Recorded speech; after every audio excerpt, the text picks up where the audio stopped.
experience being a representative of the Queen here in Nigeria, and how your experience has been so far? Well, I'm in my 4th year now. I started in Nigeria as High Commissioner in November 2018, just before the last elections, and I'll be staying for the next election. So I'll end up doing just over 4 years, actually, and that was deliberate. It's a big, complicated, fascinating country, and I wanted to make sure I can make the most of my time here. So it's been a real journey, but I think I'm very fortunate to be the British High Commissioner in Nigeria, because our partnership is very rich, very deep, based on a strong historical foundation, very strong people-to-people links, and I find I have very good access here. I have a very warm welcome here, and I feel like I'm getting stuff done and deepening and strengthening the partnership. So it's been a wonderful time for the last 3.5 years, and I'm looking forward to the rest of my time here.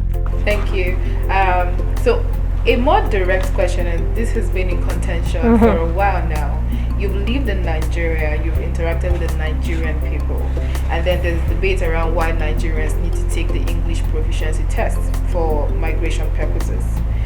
So having lived here for 3.5 years, would you say that Nigerians really need to take the English proficiency test? I mean, English is our official language here. It's the official language of many countries around the world, but we have to set a clear, uniform standard, and I don't think it's a problem for Nigerians, as you said, because Nigerians actually do extremely well in the English proficiency test. So it's actually an advantage for Nigerians, who can pass much more easily than a lot of other people can. But it's standard practice across the globe, so we couldn't give particular special treatment to anyone. But as far as I'm concerned, it's actually an asset and advantage for Nigerians compared to many others.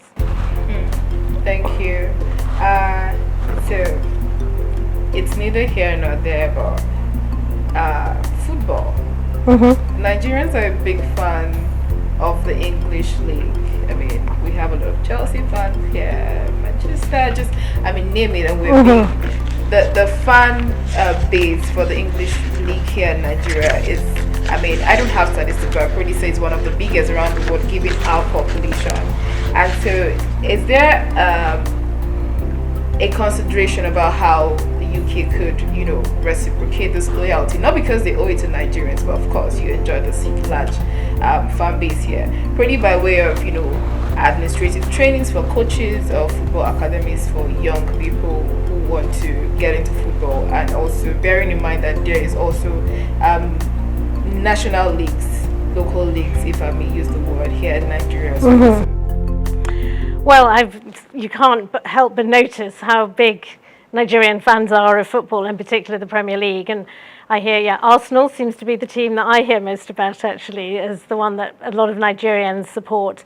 And I think it's a good example, of, as I mentioned, of this incredibly strong people-to-people links. And the Nigerian Super Eagles, many of them have played in our teams, Kane, JJ Okocha, and so on, and of course, more recently, Saka, who very bravely took his penalty. And we all watched with great trepidation, and he's an amazing, talented young player, and I think doing very well in the United Kingdom. So this is a shared passion for Nigeria and for the United Kingdom. In terms of what we're doing, there is actually a very good programme which is called Premier Skills, which the British Council supports, and that's about empowering grassroots coaches, training coaches to work with their communities, and through sport, through coaching, to expose youth to some of the controversial issues around violence against women, for example. So as you're coaching young boys to play football, you have them as a captive audience, and you can introduce them to some of those difficult topics, helping them to respect women, to increase their attendance at school. There's a very strong correlation between kids who play sports and who do better at school. So that's a program that we're very proud of. It's been, I think it's 800 grassroots coaches and referees that we've supported, and that's reached about 25,000 young people. And whilst we're on the subject of sport, I do want to, of course, mention the Commonwealth Games in Birmingham, July 2022, and I'm sure there'll be many very strong Nigerian athletes competing. But please get your visa applications in early, otherwise you won't be going. But the Commonwealth Games, this year in particular, we're celebrating diversity. So there's a very strong Paralympic focus. And for the first time ever, there's going to be more prizes for women than for men in sport. So it'll be a great, inciting opportunity. and will be another example of strengthening the Nigeria-UK bond. Nigerian elites are indicted for using stolen Nigerian funds to send their children to school abroad.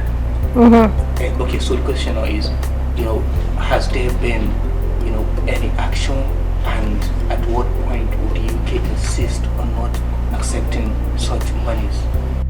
Well, you're right. I think you're referring to a recent study that identified that there are some managed to trace funding through the system, that corrupt funding might be funding kids' education, for example.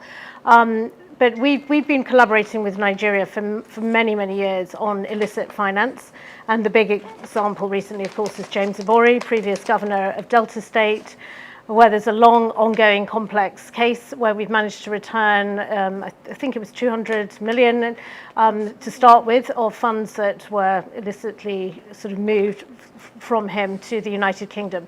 These cases are very, very complex, and it takes a lot of good collaboration between our law enforcement bodies, because the evidence has to be there to prove how the money got trafficked. But on the case you mentioned, yes, no, we do have a zero tolerance. And another example of that is something we call unexplained wealth orders. So if surprisingly someone is suddenly able to procure a very large mansion in Mayfair, for example, the onus is on them to show us where the funds came from.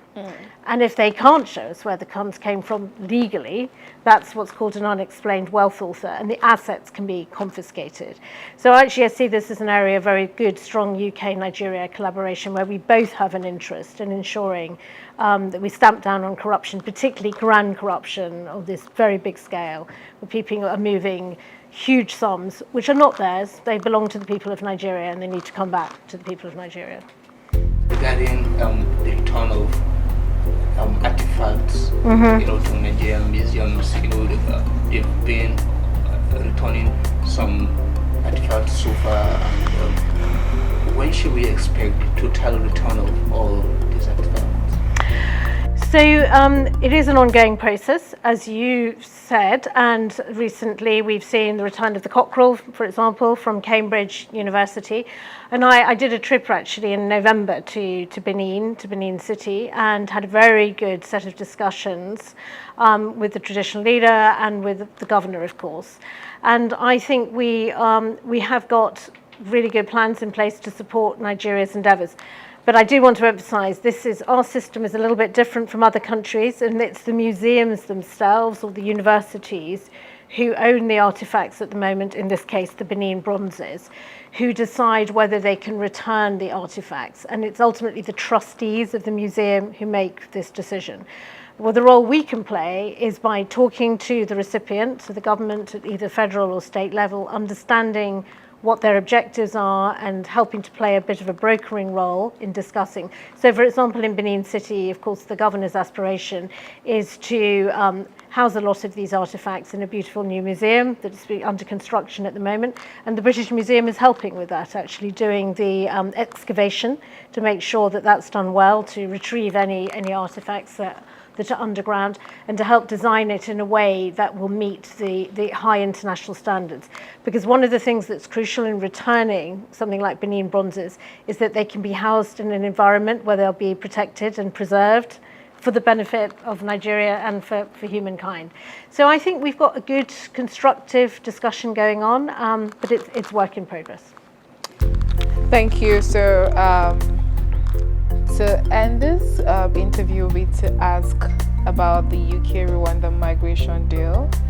So we've reported extensively on the new migration policy between the UK and Rwanda, and there's been a lot of debates in the UK and around the world, of course, asking why Rwanda should be a destination, given its history with human rights.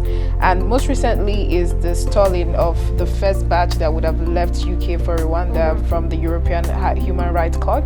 And so would you help us, do some form of understanding? I mean, perhaps there's not a proper representation of what the issues are, because again, the details of this policy or the deal are not exactly in public space, so it's hard to tell what this is about, and we're hoping you could help us understand this. Well, I think the details are out there. There's nothing to hide in this.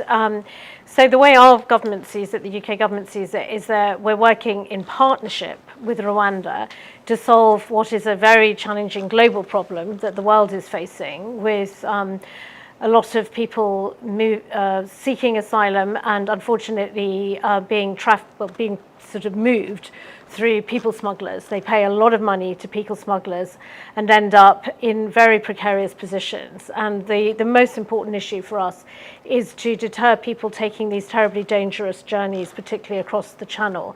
And we've seen some really tragic cases of deaths of whole families.